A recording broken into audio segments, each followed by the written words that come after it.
Welcome to the Colwyn Garden Design Podcast.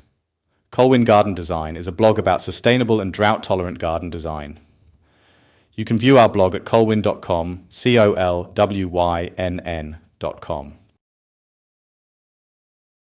Using wood in your garden landscape.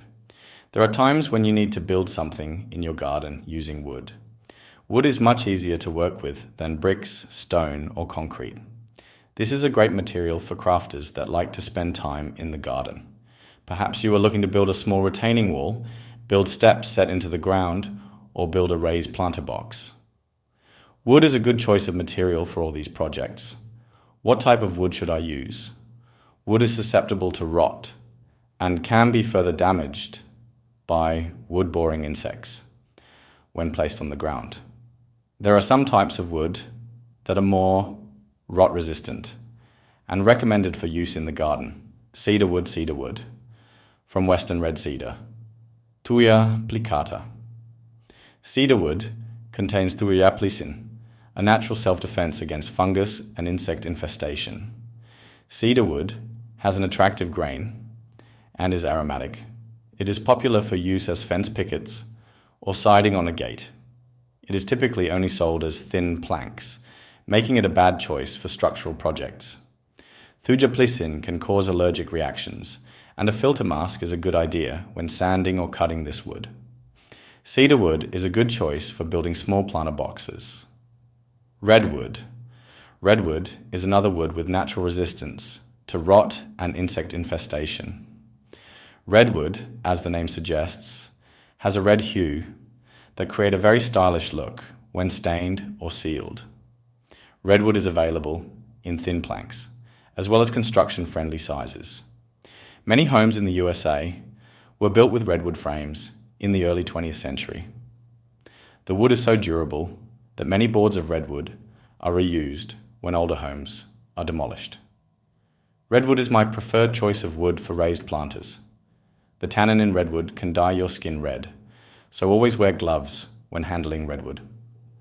PT wood. PT stands for pressure treated. PT wood is a natural wood that has been injected with preservatives. This type of wood is available in above ground or ground contact grades.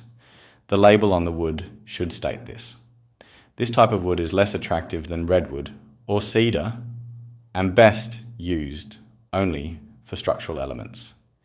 It can leach toxins into the ground, so is not a good choice near plants grown for food. Despite these disadvantages, it is very durable and the best choice for retaining walls and wooden steps set into soil. Often injected with copper, but depending on where you live, different preservatives are used. Copper can cause metals to rust, so make sure screws and nails are rated for this type of wood. Composite wood is a manufactured wood that is made with a combination of plastic and wood. Composite wood is sold with a finished texture and stain, which makes for simpler installation than natural woods. This wood is very resistant to rot and requires little maintenance. This is the most expensive wood used in landscapes, so is generally used as a finish material, most often as deck boards. Drainage. All wood rots eventually. If you are building something for longevity, you must consider the drainage around your wooden features. For decks and other wooden walkways, moisture is drained through the gaps between planks. When using composite wood, the manufacturer will specify a minimum gap to maintain the warranty. For wood that contacts the soil, there are some best practices to consider. Drainage rocks, 3/4 inch, 20 millimeters. Gravel made from crushed rock is excellent at drawing away moisture from wood. Unlike pea gravel, crushed rock gravel will lock into place with air gaps between the individual stones. The air gaps will drain rainwater or irrigation runoff through the rocks, which is then absorbed into the surrounding soil. I use these for any projects where I am placing wood directly on soil, sand, decomposed granite, or any other unfinished surface. Drainage for a retaining wall.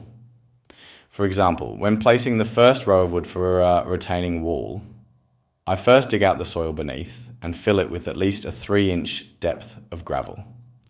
This is tamped down using either a tamping tool or by walking on it to ensure a solid and level base for the wood.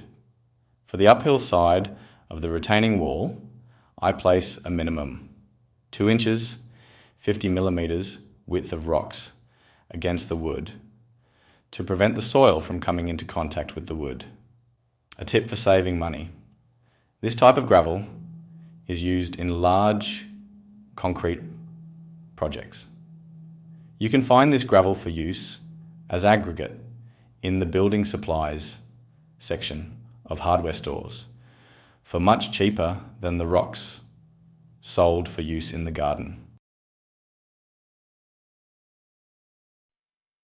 French drain. In addition to drainage rocks, a perforated drain can be placed inside the gravel to carry away water to a specified point. This is called a French drain. A French drain is normally used to drain water from an area without having an exposed ditch, but can also be used to draw water away in other applications. When used behind a wooden retaining wall, this will prevent the buildup of hydrostatic pressure building. Hydrostatic pressure is created as the soil soaks up excess moisture, causing it to expand. Hydrostatic pressure is the most common cause of retaining walls to collapse and fail.